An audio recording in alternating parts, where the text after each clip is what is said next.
Hello all, welcome back to my channel. कसे आहात तुम्ही सगळे?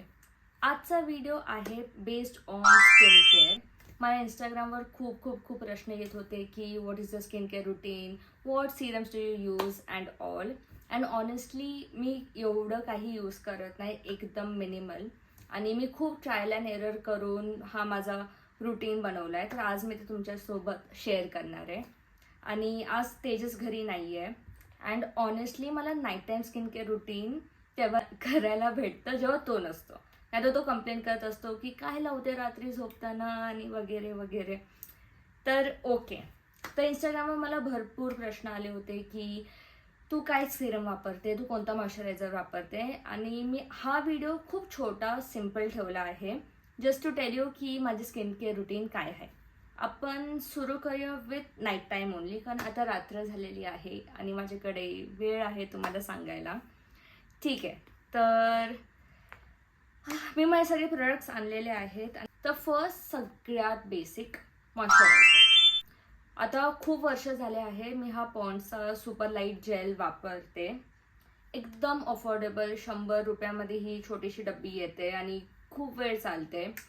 माझी स्किन आहे ऑइली आणि कॉम्बिनेशन स्किन. ड्राय तर अजिबात नाही आहे, either it's combination or oily.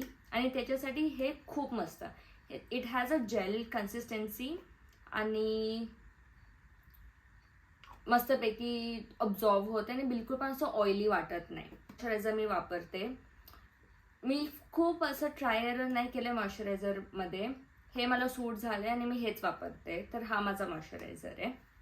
आता सिरम्स. तर जेव्हा मला सिरम्सबद्दल काहीच माहीत नव्हतं, मी इंस्टाग्रामवर बघून वेगळे सिरम ड्रग स्टोअरमध्ये जे अवेलेबल असतात ते ऑर्डर करायची.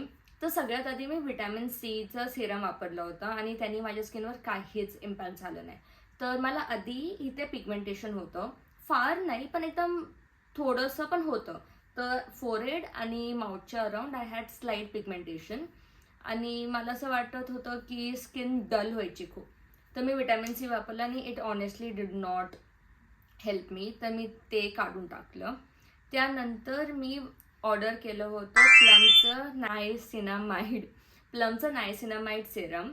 हे 5% वालं आहे आणि ह्याच्यामध्ये राईस वॉटर आणि अमिनो कॉम्प्लेक्ससुद्धा आहेत.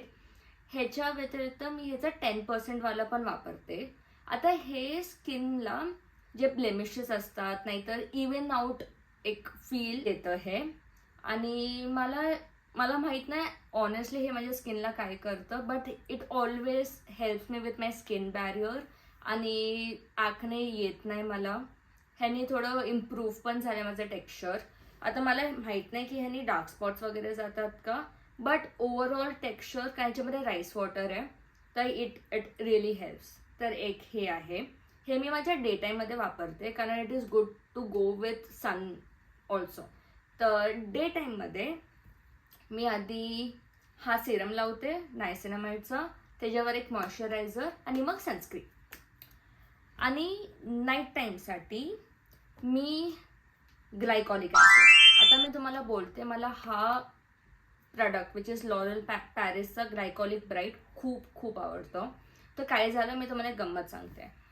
लग्नाआधी मला ॲक्ने अजिबात नव्हता. एखादं पिंपल इथे तिथे यायचं, बट दॅट्स इट. लग्न झाल्यानंतर मला अचानक खूप पिंपल्स यायला लागले, लाईक प्रॉपर ॲक्ने, फोड्यासारखे. तर मी एक डर्मॅटला कन्सल्ट केलं होतं आणि त्यांनी मला ही एक क्रीम दिली, बेन्झॉईल पेरॉक्साईडची क्रीम दिली. ह्याला विथ मॉइश्चरायझर मिक्स करून लावायचं स्पॉट ट्रीटमेंट, 30 डेजनी ते जाते. This works really good for me. But झालं काय की मला डार्क स्पॉट्स राहिले होते आणि मी एक रील बघितली होती ज्याच्यामध्ये कोणीतरी ग्लायकॉलिक ॲसिडचे बेनिफिट सांगितले होते. ग्लायकॉलिक ॲसिड ऑर्डर केलं and trust me, within a month माझे सगळे ॲक्ने मार्क्स गेले. आणि मग ही माझी 4th नाही तर 5th बॉटल असेल. मी ह्याला कंटिन्युअसली यूज करते Wien ever needed. Like night टाईममध्ये तर मोस्टली वापरते जेव्हा तेजस नसतो त्यावेळेस. पण मग मी ही बॉटल माझ्या मम्मीला पण दिली. तर त्या मम्मीचं वयानुसार पण थोडं डार्क स्पॉट्स होतात. ह्याने ते पण कमी झालं आणि तिला पण तिच्या स्किनमध्ये वेगळा फील आला, लाईक वेगळा फील जाणवला. मग मी आता माझ्या सगळ्या फ्रेंड्सला हेच रेकमेंड करते. तर तुम्हाला जर का डार्क स्पॉट्स आणि थोडं पिगमेंटेशन असेल तर दिस वर्क्स रिअली वेल. आता लोक बोलतात की ग्लायकॉलिक ॲसिड दिवसमध्ये नाही वापरायचं because it does not go well with the sun. तुम्हाला खूप प्रॉपर सनस्क्रीन लावावं लागेल. तर मी कधी कधी वापरते दिवसामध्ये, but then I apply good layer of sunscreen on it. Mostly मी रात्री वापरते आधी हे आणि मग त्याच्यावर मॉइश्चरायझर. That's it. हे 2 कॉम्बो माझं नाईट टाईम रुटीन आहे. आता मी जेव्हा माझं एंगेजमेंट होतं त्यावेळेस मी डमॅटकडे गेलती फॉर लाईक स्किन प्रेप वगैरे. तर त्यांनी मला रेटिनॉल दिलं. झालं काय, जसं मी बोलले लग्नानंतर ॲक्ने आलं तर मी रेटिनॉलचं यूज कमी केलं. आता हा रेटिनॉल आहे अकोस्माचा आणि मी गेली होती बॉडीक्राफ्टमध्ये. So that was like very costly and this small bottle costed me 3,000 की 3,500. आणि मी ही ऑनेस्टली एवढी वापरली पण नाही आहे. तसंच तसं आहे. पण if you are experiencing fine wrinkles आणि तुम्हाला स्किन एजिंगसाठी काही हवं असेल तर तुम्ही रेटिनॉल वापरू शकता. The most easiest way to use retinol, like safest way to use retinol is आधी तुम्ही मॉइश्चरायझर लावा, मग रेटिनॉल लावा आणि मग त्यानंतर परत मॉइश्चरायझर लावा, which is called the sandwich method. तर मी हे कधी कधी वापरते मूडनुसार, पण मोस्टली आय गो विथ ग्लायकॉलिक.